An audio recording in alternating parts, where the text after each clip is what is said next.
Last time on the 31 Nights of Halloween Horror. The most beautiful thing in the world is smoking pot and fucking on a waterbed at the same time. Seriously, like, Hello everybody, and welcome back to the 31 Nights of Halloween Horror! Never-ending nightmares. That's right! Oh, we are at episode number 4! 4 episodes in, and I'm already burnt out. No, anyways, I've just gotta suck up and get some energy for this one. So, where did we leave off? Yes, that's right, we are still going through the 4-movie set called The Bloodbath. If you can't remember, the first 2 were The Devil's Nightmare and then Pieces. And honestly, I'm kind of digging this. I thought picking up some of these value packs would mean having a bunch of mediocre movies and maybe one good one, if that. But really, I'm really digging these. And the next one that I am going to talk about is the movie by the legendary director Mario Bava, who's also done greats like Black Sunday, which is probably my favorite Bava film. I really like that film. Anyways, this one is the 1966 Gothic horror Kill Baby Kill. Now I know what you're gonna say. Kill Baby Kill. What the heck kind of... I mean, that sounds like a Roger Corman flick or something like that. Well, it's better than the original name, which was, I believe, Operation Fear. There's actually a couple interesting things about this movie. For one thing, after a few weeks of filming, they ran out of money. And so Mario Bava and the cast and the crew all agreed to finish the film without any further payment. So, you know, it just goes to show the kind of dedication that crew had. I mean, I don't know if there was a couple people who just said, "Look, I'm out of here," but whatever. So, let's get into this. In a remote village, a regional inspector has summoned a doctor to perform an autopsy on the body of a young woman whose death was under mysterious circumstances.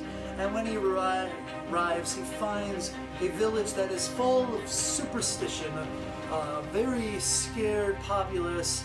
They believe that the village is under the cloud of a dark curse that happened because one day during a festival, a young girl was playing with a ball and she lost control of it, and when she was going after it, she ended up getting trampled by some horses that was drawing a carriage. And as she was bleeding to death, she went to the church and rang the bell, hoping that someone would come to her aid, but no one did, so she ends up bleeding to death. And ever since that day, people would see the ghost of the child playing, and when they see her, they would die. And how would they die? They would bleed to death.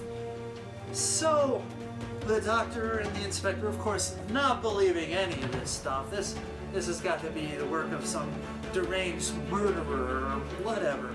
So he performs the autopsy, and of course the doctor is introduced to a woman who was born in the village but was educated outside, spent most of her life outside, I believe, and she was assisting the doctor with the autopsy. And then they are now thrown deep into this mystery. The inspector ends up disappearing.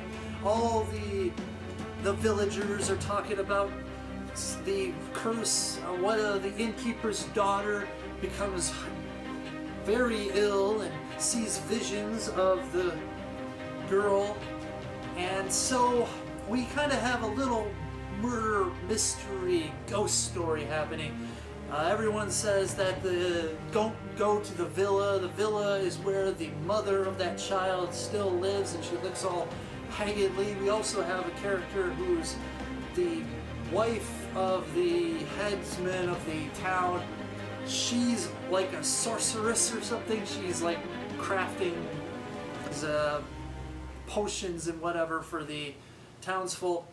And it's just a really interesting Gothic ghost story with a little bit of mystery, a little bit of twists, a little bit of turns. And another interesting fact is, like, the person who plays the little girl is actually a boy. Was actually played by a boy. They put a wig and a dress on, and wow, that's got to be kind of crazy. They could just get creepy little girls, or they just went, that boy is so creepy, we gotta get him to be the girl. I mean, you know, get him a dress, and hopefully we don't scar him for life, or maybe he liked it, I don't know. Anyways, so there's another weird thing about this film. So, but there you have basically the entire plot there. I'm not going to tell you like what goes on and stuff like that, because it's one of those movies you have to experience and you don't want to spoil too much. But basically, you're trying to find out what's the deal with the curse, how you can stop it, who's behind it, and all that wonderful stuff, while trying not to get your ass killed, basically. And there was just a lot of great, moody, atmospheric set pieces.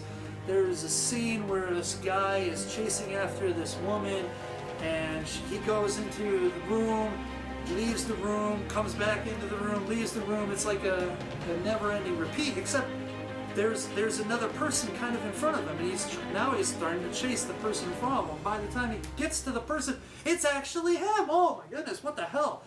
And that's, you know, we were talking about 1960s type of mind screw at that point.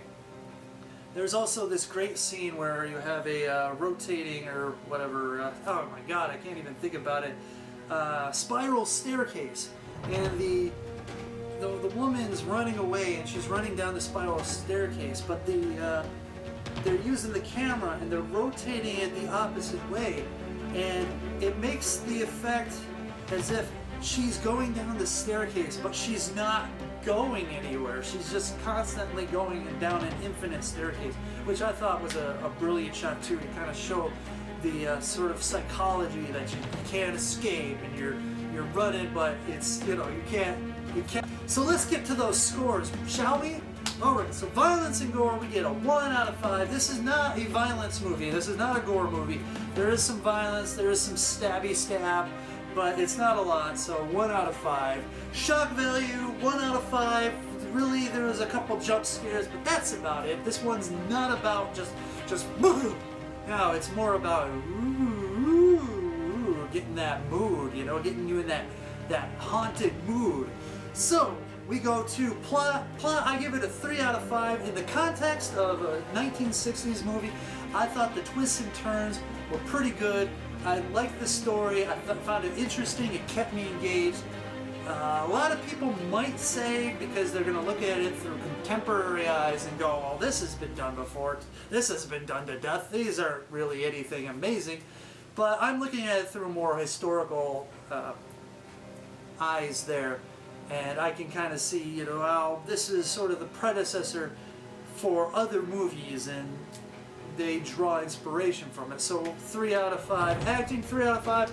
I really dug the job that a lot of the actors did in this one. There's a voiceovering because it's an Italian film, so you get the English voiceovering. And so, yeah, those can be a little bit tricky, but honestly, I like how everyone did their job, so I give that a 3 out of 5. Nudity is 0 out of 5. You don't have anything. There really isn't any place for it. I mean, there's no like real like sex scenes or anything like that. There's, you know, it would be out of place in this one, so it doesn't matter. 0 out of 5. So then we go to my enjoyment factor. I give it a 3 out of 5. I enjoyed this one. It is a bit slow, even though it's not a long film.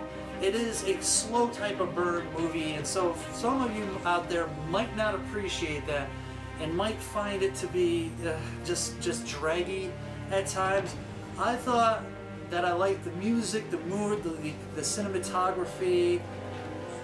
just the story, the mystery, but I can see why some people would find it kind of boring. So it's one of those, you know, if you're looking for a lot of action, a lot of kill, baby, kill, you're not gonna find it in this one. It's more of get you in the mood, put you in that spirit, mess with your mind type of thing, kind of psychological type of thrills. So my overall impressions, 3 out of 5. The direction, the cinematography, and the acting, I thought all came together, and the plot and the storyline was really enjoyable, so I give it a 3 out of 5. So for all of you doing the math, that averages out to 2 out of 5. It is a solid film, and another testament of how good Bava is. And you know, it's not, you know, you're overly bloody, not overly sexed out like some of the later Italian directors go out, but you can see how influential this film was. And so I'm actually was interested in the series because the little box set, not the series, the little box set, because of Kill Baby Kill, because I've heard of Mario Bava, and I said, oh, Mario Bava, I'm gonna pick this up since it was like $4, whatever. And it seems to be a pretty good investment so far. There's only one more movie left in that, and we will tackle that one tomorrow. And hopefully I'm gonna try to do something a little different tonight, put some music to try to cover up the background noise. I don't know, there's the dryer is going right now, but I'm running out of time because I've got to work early in the morning tomorrow, so I can't stay up too late doing these things. And so we'll just leave it all at that. And yeah, I think yeah, pretty good. No crazy intro today, as you've probably already noticed. But yeah, I think we'll leave it at that, guys. Hopefully this is a short one. I don't know even what time it is on there. So whatever, we will talk to you guys again next time. And until then, stay scary, internet. Ooh, yeah.